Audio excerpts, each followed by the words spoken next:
Good morning class. बेटा आज हम पढ़ेंगे पाठ 1 का अभ्यास।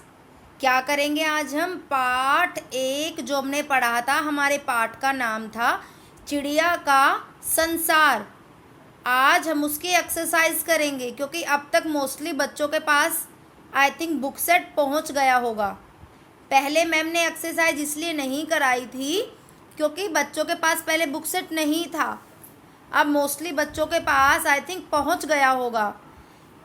ठीक है, अब हम एक्सरसाइज करेंगे और एक्सरसाइज आपको बुक में पेंसिल से फिल करनी है अच्छे से। ठीक है बेटा। और मैम ने इस वीडियो में शब्दार्थ भी डाले हैं।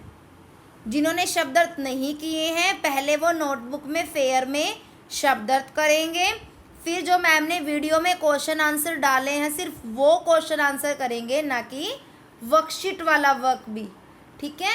और अब अलग मैम ने वीडियो बनाई है सिर्फ और सिर्फ आपकी एक्सरसाइज की, वो आपको अपनी बुक में फिल करनी है।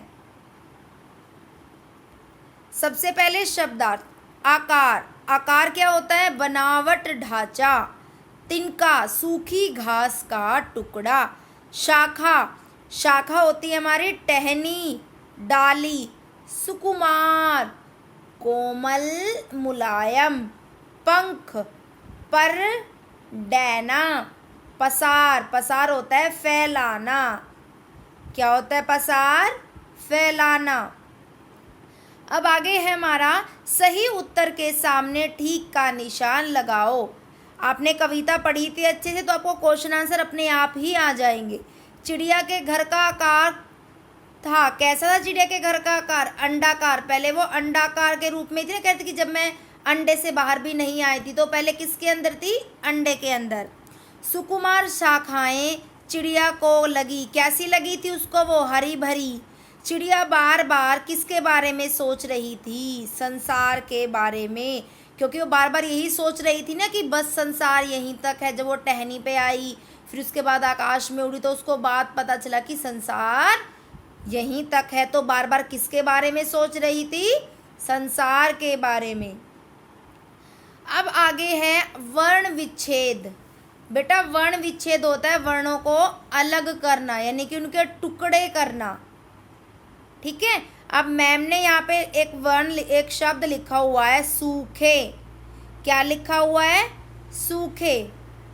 अब यहाँ पे मैम ने लिखा हुआ है स। ये क्या है? ऊ। उसके बाद क्या हमारा? ख। और ख के बाद क्या हमारा? ए। तो हमने इन सब वर्णों को अलग कर दिया। विच्छेद क्या होता है? उनको अलग करना, यानी कि उनको टुकड़ों में बांट दिया। मैम ने स के नीचे एक ऐसे लाइन लगाई हुई है, वो होता है हमारा हलंत, हल चिन्ह। क्या होता है वो हमारा? हलंत, हल चिन्ह। और मैम ने आपको वर्णमाला वाला चैप्टर पढ़ाया था, उसमें भी बताया था स्वर और व्यंजन के बारे में। जो हमारे स्वर होते हैं वो बिना किसी की सहायता से बोले जाते हैं, लेकिन जो वर्ण व्यंजन होते हैं उनको हमें बोलते समय स्वरों का सहारा लेना पड़ता है। मैंने बताया था ना आपको। तो इसलिए यहाँ पर हम इनको बहुत ध्यान से करेंगे। और एक और बात, जो हमारा हल चिन्ह है या हलंत है वो सिर्फ व्यंजन पे लगता है। किस पे लगता है? व्यंजन पे। स्वर पे हमारा कभी भी हल चिन्ह नहीं लगता। सपोज आ क्या है? यहाँ पर स्वर है, इसके नीचे नहीं लगाया ना मैम ने हल चिन्ह या हलंत। इसलिए आपको ये बात याद रखनी है कि जो हमारा हलंत है वो सिर्फ और सिर्फ व्यंजन पर लगता है। ठीक है। व्यंजन पर हलंत लगाने के बाद वर्ण आधा होता है। लिखने में वो पूरा दिखता है लेकिन वो आधा होता है। ठीक है बेटा। अब इसी तरीके से देखो मैम ने आगे दिया हुआ है आपको, आप 2-3 बार करोगे ना अपने आप आपको समझ आ जाएगा कि वर्ण विच्छेद किस तरीके से करते हैं। अब यहाँ पर है घर, घ। मैम ने बताया था ना कि जो हमारे व्यंजन है वो बिना स्वर की सहायता से नहीं बोले जाते। तो घ के बाद किसकी साउंड आ रही है? अ। घ। तो इसलिए मैम ने क्या लिख दिया यहाँ पर? अ। और घ के नीचे मैम ने लगा दिया हलंत। बताया ना मैम ने कि जब व्यंजन है उसके नीचे ही हलंत लगता है। उसके बाद हमारा र, तो मैम ने क्या लिख दिया यहाँ पर र। तो र के बाद भी क्या आ गया हमारा अ, क्योंकि जो हमारा व्यंजन है वो बिना स्वर की सहायता के नहीं बोला जाता। ठीक है, आगे हमारा तैयार, मैम ने क्या लिख दिया त। उसके बाद क्या है ए, तो मैम ने क्या लगा दिया ए। अब आप कहोगे कि मैम आपने तो इसके बाद ए नहीं लगाया, यही कहोगे ना कि त होता है, लेकिन यहाँ पे तय, ऑलरेडी तय के साथ मात्रा की साउंड आ रही है, तो इसलिए मैम ने यहाँ पर ए लगाया है। अब उसके बाद है य, मैम ने य लगा दिया, लेकिन य के बाद हमारी किसकी मात्रा दिख रही है आपको आ, तो इसके लिए मैम ने यहाँ पर आ लगा दिया। उसके बाद हमारा र लगा दिया मैम ने।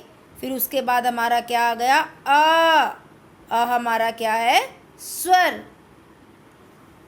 आगे है आखिर, सबसे पहले क्या है आ, तो मैम ने आ लिख दिया। आ के बाद किसकी साउंड आ रही है आखिर, ख की साउंड आ रही है, मैम ने ख लिख दिया। ख से पहले कौन सी मात्रा है इ, मैम ने इ लिख दिया। आगे लास्ट में क्या बचा हमारा र, मैम ने र लिख दिया र। तो र के बाद अ की साउंड आई है, मैम ने आ लिख दिया।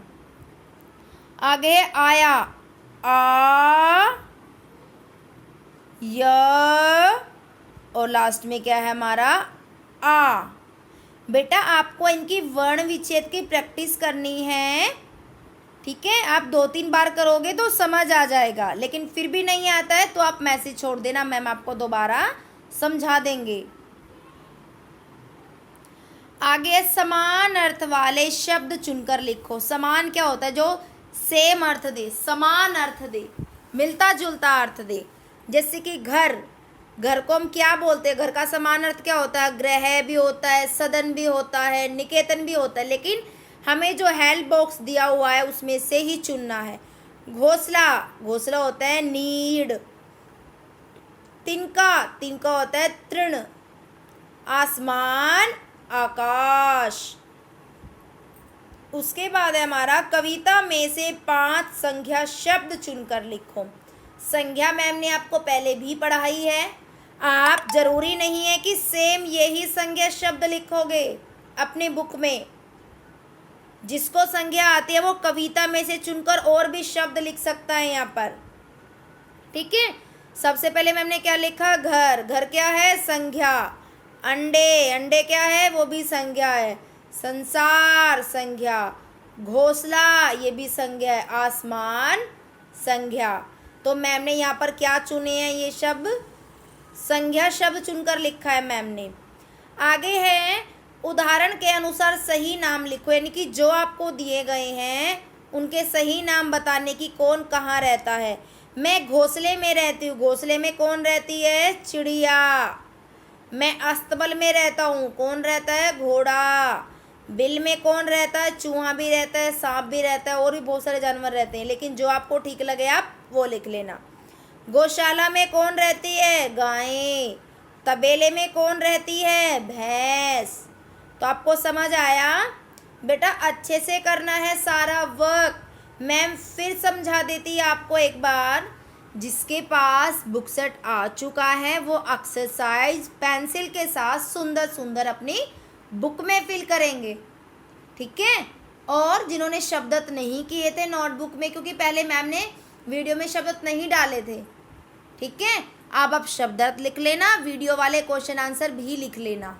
अगर समझ नहीं आता है तो मैम फिर दोबारा बता देंगी। ठीक है।